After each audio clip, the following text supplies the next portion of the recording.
Welcome to BPSC UPSC study channel. आज मैं हरित भविष्य के बारे में कुछ जानकारी देना चाह रहा हूँ। हरित भविष्य यानी कि भारत का वैसा भविष्य जिसमें नवीकरणीय ऊर्जा की आधार पर परिवहन की व्यवस्था किया जाए। गाड़ियाँ आपको पेट्रोल पर डीजल पर चलती हैं, उससे प्रदूषण फैलता है और प्रदूषण फैलने के कारण जलवायु परिवर्तन हो रहा है, बहुत सारे हानिकारक प्रभाव पड़ रहे हैं। तो उन सभी दुष्प्रभावों को दूर करने के लिए भारत सरकार ने हरित भविष्य की कल्पना की है, ताकि कार्बन डाइऑक्साइड जो वायुमंडल में फैल रहा है, उससे गर्मी बढ़ रही है, जलवायु परिवर्तन हो रहा है, उनके दुष्प्रभावों को कम किया जाए।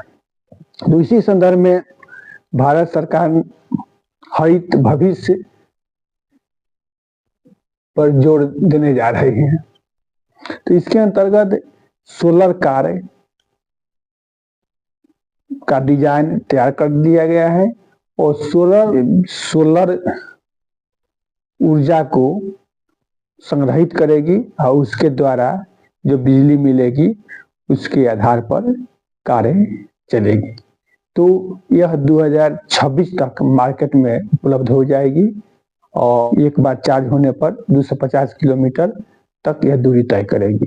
तो इस तरह जो भारत है वो हरित भविष्य की ओर बढ़ चुका है और वैश्विक स्तर पर देखा जाए तो इस मामले में नीदरलैंड, जापान, जर्मनी सबसे आगे है। नीदरलैंड में आपको सोलर रोड करके एक नई परियोजना चलाई जा रही है। उसमें यह व्यवस्था की गई है कि रोड पर ही चार्ज की व्यवस्था कर दी गई है, रोड पर ही चार्जिंग स्टेशन की स्थापना कर दी गई है कि जहां भी जरूरत होगा गाड़ियां चार्ज हो जाएगी। इसके अलावा जो जर्मनी है वो तो सोलर के आधार पर, सोलर पैनल के आधार पर बस और रेल चलाने की योजना बना रही है, यानी उस पर कार्य कर रहा है ताकि सोलर के आधार पर, सौर ऊर्जा के आधार पर रेलवे और बस को चलाया जा सके। जापान भी इसमें अग्रणी भूमिका निभा रहा है, लेकिन भारत भी इस ओर कदम बढ़ा रहा और इस ओर सरकार का अधिक जोर भी है ताकि 2070 तक जो कार्बन जीरो का लक्ष्य रखा गया है उसको प्राप्त किया जा सके। और जब तक हम लोग आपको नवीकरणीय ऊर्जा के स्रोत को उपयोग नहीं करेंगे तब तक हम लोग कार्बन जीरो लक्ष्य को नहीं प्राप्त कर सकते हैं। लेकिन इसको प्राप्त करने में कई चुनौतियां हैं, कई चुनौतियां भी हैं।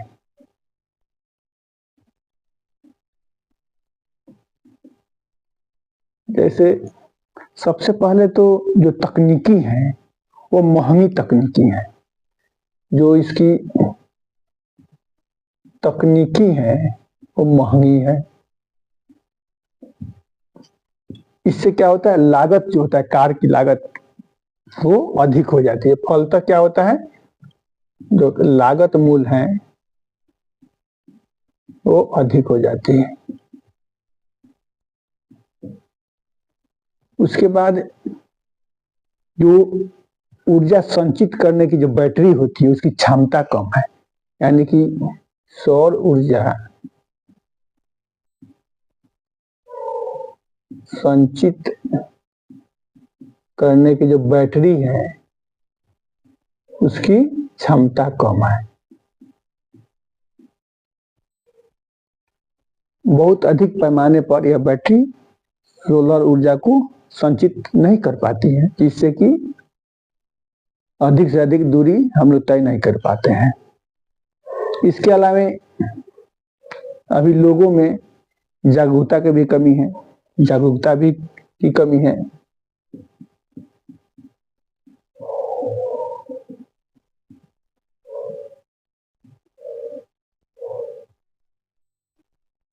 चार्जिंग स्टेशन सभी जगह नहीं उपलब्ध हैं, चार्जिंग स्टेशन नहीं है, विशेषकर ग्रामीण क्षेत्रों में और जो अर्ध शहरी क्षेत्र हैं वहां पर। इन सारी चुनौतियों से जूझना पड़ेगा। इसके बावजूद भी अभी भारत सरकार के इस पर सबसे अधिक जोर है, तो इतना इसका प्रचार प्रसार किया जा रहा है कि लोगों में जागरूकता उत्पन्न हो गई है। क्या भविष्य है भारत का?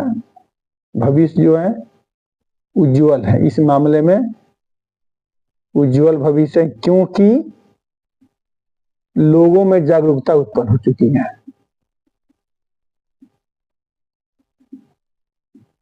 जागरूकता उत्पन्न की जा रही है।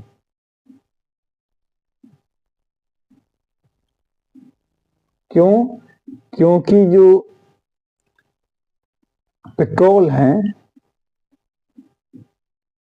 प्लस डीजल है वो उसका मूल्य बहुत अधिक महंगा है। इसके अपेक्षा सोलर जो गाड़ियां हैं उसका जो मतलब चलने के लिए कोई जो बैटरी है वो सस्ती है। एक बार चार्ज कराइए और कुछ दूर तक चले जाइए, यानी जो कार है वो 250 किलोमीटर तक जाएगी। अभी जो 2 चक्का वाला जो इलेक्ट्रिक वाहन भी आ चुके हैं उन लोग वो भी अच्छी माइलेज दे रही हैं। तो इस मायने में देखते हैं लोगों की जागरूकता धीरे धीरे बढ़ रही है, क्योंकि जो सोलर से चार्ज होने वाली गाड़ियां हैं वो सस्ती पड़ती हैं। इसके अलावा बाजार यहाँ पर बहुत व्यापक पैमाने पर है, बाजार बड़ा है। बाजार बड़े होने के कारण निजी क्षेत्र की कंपनियां भी यहाँ पर आ रही हैं। इसके अलावा सार्वजनिक क्षेत्र भी इस ओर कार्य कर रहा है।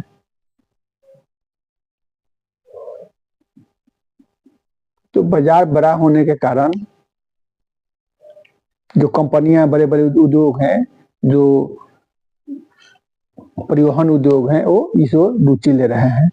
तो इन सभी तथ्यों को देखते हुए हरित भविष्य का जो कल्पना की गई है हरित भविष्य की, वो उज्जवल है। और 2026 तक आपको 2026 तक कार, सोलर कार उपलब्ध हो जाएगी।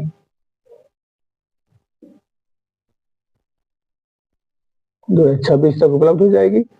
तो इस प्रकार कुल मिलाकर देखा जाए कि जो भारत ने लक्ष्य रखा है 2070 तक कार्बन जीरो लक्ष्य को प्राप्त करने का, जो उसका मुख्य लक्ष्य है वो पूरा करने में जो हरित भविष्य है बहुत कारगर सिद्ध होगा। Thank you.